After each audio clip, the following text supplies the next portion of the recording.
నమస్తే. ఎన్నో విషయాలు జానపదాలకు సంబంధించి 'జానపదం జ్ఞానపదం' అనే కార్యక్రమం ద్వారా మనందరికీ వివరిస్తూ ఉన్నారు కసిరెడ్డి వెంకటరెడ్డి గారు. సో, ఈరోజు పొడుపు కథలకి సంబంధించి కొన్ని విషయాలు మాట్లాడుకుంటూ ఉన్నాం. అందులో భాగంగా పొడుపు కథల్లో గుప్త కథలు గూడా దాగి ఉంటాయి. మామూలుగా మనం ఈ కీస్ కీస్ పిట్ట, నేలకేసి కుట్ట అంటే చీమిడి అని ఇలా మరి అదసలు ఎలా వచ్చింది? దాని వెనకాల ఉన్నటువంటి అంతరార్థం ఏమిటి? అసలు ఆ పదం ఎలా పుట్టింది?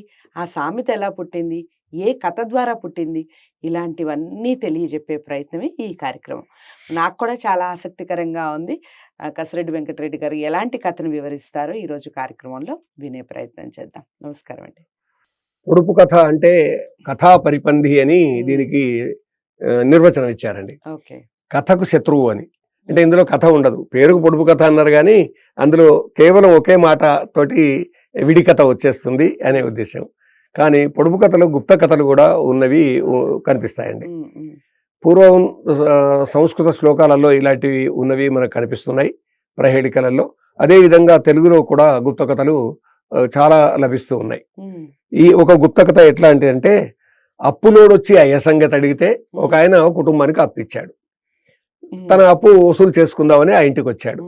వస్తే ఇంట్లో తల్లి లేదు, తండ్రి లేడు, ఆ కూతురు ఉన్నది. ఆ కూతురు ఏదో పని చేసుకుంటా ఉన్నది.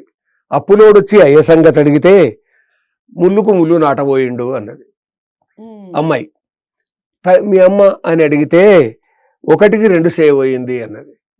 మరి నువ్వేం చేస్తున్నావు అని అంటే 101 రాశిని మర్దన చేస్తుండా అన్నది. బుర్ర గిర్ర తిరిగిపోయింది అప్పిచ్చినటువంటి ఆయనకు. ముళ్ళుకు ముళ్ళు నాటబోయిందంటే ఏంటిది, 1కి 2 చేయబోయిందంటే ఏంటిది, 101 రాశిని మర్దన చేస్తుండా అంటే ఏంటిది? పాప ఏమిటి సంగతి అని అంటే, నువ్వు చెప్పు, నేను విషయం తెలుసుకుంటా అన్నాడు వ్యాపారి. సహృదయుడైనటువంటి వ్యాపారి. తన అప్పు పత్రం కూడా తీసుకొచ్చుకున్నాడు వెంబడి, తను వసూలు చేసుకోవాలనే ఉద్దేశంతో. వడ్డీ వ్యాపారి అనుకోండి, ఏదైనా అనుకోండి. ముళ్ళుకు ముళ్ళు నాటబోయిందంటే, నాన్నగారు రోజు పనికి వెళ్ళాలి, పొలానికి ఆ యజమాని దగ్గరికి కంచె వేయడానికి పోయిండు, ముల్లంకాయ తోటకు ముళ్ళు వేయబోయిండు అని దాని అర్థం. అలాగా అని అడిగాడు. మరి ఏమో 1, 2 సేవ్ అయింది అంటే ఏంటిది అంటే, అమ్మ రోజు పెద్దవాళ్ళ ఇండ్లకు పోయి పప్పులు చేయడానికి పోతుంది, కందులు బొబ్బర్లు మొదలైనటువంటివి దంచి విసిరి 2 అవుతాయి, 1, 2 చేయడానికి పోయింది. అమ్మా అట్లనా అని. మరి నువ్వేం చేస్తున్నావు బిడ్డ అంటే, 101 రాశిని మర్దన చేస్తుండా అన్నది. అంటే ఆమె చేసేది ఏమిటి అని అంటే, ఇది కూడా ఎవరికో తాను తెచ్చిస్తే ఎండబెట్టి రొయ్యలు, ఆ రొయ్యల పొట్టును, అది 101 రాశిని దాన్ని మర్దన చేస్తే గానీ పొట్టు పైపునే పోతుంది. పోయిన తర్వాత రొయ్యలు ఒక రూపం వస్తాయి. ఈ 3 చేస్తున్నా అంటే, ఈ పని రోజు చేస్తుంటాము అని అన్నది.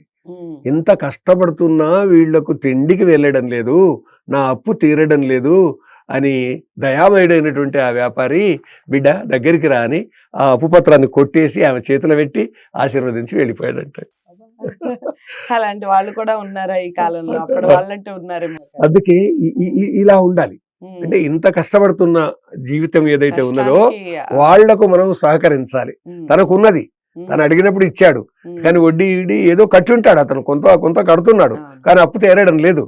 కానీ ఇంత కష్టపడుతున్నారు అని ఆ శ్రమజీవుల యొక్క శ్రమను తెలుసుకొని ఆ అమ్మాయి వేసిన పొడుపు కథతోటి ఇతనిలో పొడుపు, అదే సూర్యుడు ఉదయించాడు అనమాట, వెలుగురు వచ్చేసింది. కాబట్టి దీన్నే గుప్త కథ అంటామండి. అదే విధంగా మరొక గుప్త కథ చూద్దామండి. భర్త పని చేసి ఇంటికి వచ్చాడు.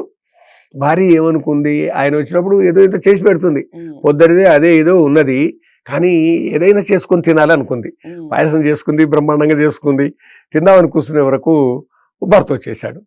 వచ్చేసే వరకల్లా ఆ చేసుకున్నటువంటి పాయసాన్ని పీట కిందికి, ఆ పళ్ళ్యాన్ని పీట కిందికి తోసేసి భర్తకు అది ఇది పెట్టేసి, ఆయన కష్టపడి వచ్చాడు కదా, పోయి పడుకున్నాడు. పడుకున్న తర్వాత ఈమెం చేసిందంటే, ఆయనకు నిద్ర పట్టిందా లేదా చూసుకొని వెళ్ళి గబగబా పీట కింద ఉన్న పాయసం తీసుకొని గబగబా తాగింది. ఆ తర్వాత దీపాన్ని ఆర్పింది. ఆ తర్వాత కడుక్కుంటే ఆలస్యం అయిద్దని ఒత్తులో అని పోస్తారు అని చేయింది. భర్త దగ్గరికి వచ్చేసింది. వచ్చేసి ఓయ్ నిద్రపోయినావా అని అడిగింది. అడిగి కథ కాన ఏదన్నా కథ చెప్పు అని అడిగింది. ఏమిటి సంగతి ఏదన్నా చెప్పు, ఏమిటి కథ కథ అని అతను అన్నాడు. ఉమ్, ఆమె పేరు అసులు. ఉమ్, కథ కథ కానసులు ఈయన చెప్తున్నాడు. పీటెడు పాశం జుర్రసులు, ఉమ్, ఒత్తుల సెయ్యి అద్దసులు, ఉమ్. దీపం సిటుక్ పోక పొటుక్ వచ్చిన ఆయనక పండసలు. ఉమ్, అంటే ఈమె ఏమేమి చేసిందో అదంతా అన్నీ పొడుపు కథగా చెప్పారు. చెప్పేశాడు అనమాట. ఉమ్, అంటే ఇక్కడ ఏమిటి అని అంటే ఈమె బూకటి భార్య, ఉమ్, అంటే ఉమ్. కడుపు నింపుకుందాం అనుకుంటుంది. అవును. అంటే అత్తామామలు వాళ్ళు వీళ్ళు చూడకుండా, ఉమ్, భర్త కూడా చూడకుండా కడుపు నింపుకోవాలనుకొని చాలా బాగా తయారు చేసుకుంది పీట పాశం పల్లెం నిండా. ఇలాంటి వాళ్ళకే మామూలుగా అంటూ ఉంటారు కదండి వాడుక భాషలో, ఆ. పిల్లి పాలు తాగుతూ ఎవరు చూడలేదు అని అనుకుంటుంది. ఇలా మాట్లాడుకుంటూ ఉంటారు. అయితే ఇతను కూడా ప్రేమతోటే చెప్పాడు. రైట్. అంటే ఎట్లా ఉంటుంది అని అంటే కొందరికి కొన్ని అలవాట్లు ఉంటాయి, ఆ అలవాట్లకు కానీ జరగని అనేటటువంటి విధంగా ఉండాలి. అలా ఆ ఉద్దేశంతో కథ కానసులు, పీటెడు పాశం జుర్రసులు, ఒత్తుల సెయ్యి అద్దసులు, దీపం సిట్ పోక పొటు వచ్చిన వెనుక పండసులు అనేటటువంటి విధంగా ఈ విధంగా హాయిగా నవ్వుకోవడానికి వీలుగా వినోదం కొరకు. ఇంకొక విషయం ఏమిటి అని అంటే కుటుంబంలో సరదాగా వినోదంగా వెళ్ళిపోవాలి ఏ విషయమైనా కానీ అనేటటువంటి చిన్న విషయానికి ఎక్కడ కూడా పొరపొచ్చాలు తెచ్చుకోవడం కానీ, భేదాభిప్రాయాలు ఉండడం కానీ, కసకస అనుకోవడం కానీ ఉండకూడదు అనే ఉద్దేశంతో జానపద మేధావులు అనాలి వాళ్ళని నిజానికి. ఇలాంటివి కట్టిన వాళ్ళు ఇవో 100 వరకు దొరుకుతాయండి ఇట్లాంటి కథలు. అదండి. చాలా చక్కగా చెప్పారు. ఇక సామెతలకి సంబంధించి చాలా అంటే చాలా చక్కటి వివరణ ఇచ్చారు కసిరెడ్డి వెంకటరెడ్డి గారు. మీకు ఎలాంటి సామెతలు తెలుసు, మీరు ఇంట్లో ఎలాంటి సామెతలు వాడుతూ ఉంటారు, వాటన్నిటిని మాకు కామెంట్ బాక్స్లో తెలియజేస్తూ ఇలాంటి వీడియోస్ అందరికీ షేర్ చేయండి, ఛానల్ని సబ్స్క్రైబ్ చేసుకోండి. మరో మంచి టాపిక్తో మళ్ళీ కలుద్దాం. నమస్తే.